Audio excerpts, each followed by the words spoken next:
artists and artwork show a time period in a different way than any other medium. They're most likely not manipulated through the power structures that are in hand.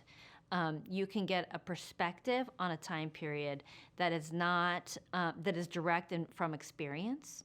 We know now when we look back into any history, it's all of these products that are made, the art objects, things that are expressed from different populations that can really show what was going on at the time. And it's an important connector for people. It's a way that people don't normally connect to each other. And I think when you see an art piece, it really helps you think about humanity and how the good things that humanity bring and what we can do. All my painting imagery is based on a folded up stack of quilts. It's the idea, I came to that metaphor or that beginning of a form several years ago, and it's this idea of like a hidden, lost narrative or histories. And to me, it connects to marginalized populations that have not had their stories told. And so, of course, for me, I connect to this in a feminist way about women's stories that have not been told, or women's artwork that is like just in storage but never shown, or things, people that didn't even have the capacity to make work. So really, fundamentally, that's the root of all my work, and I think this through the different mediums that I use, and it comes out in different ways depending on that medium.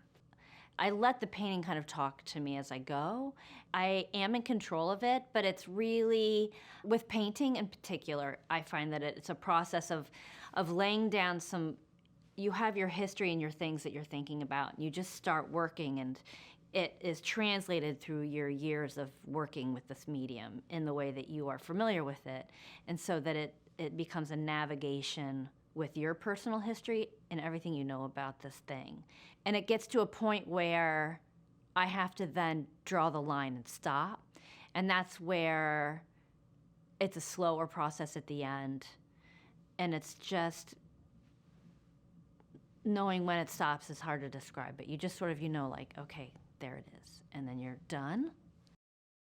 I look at it and I'm like, how'd I do that? I don't know how that even came to, I don't remember what, like that, it becomes like a mystery object to you a little bit, and you're just like, wow, I painted that, am I ever gonna be able to do something like that again? We'll see.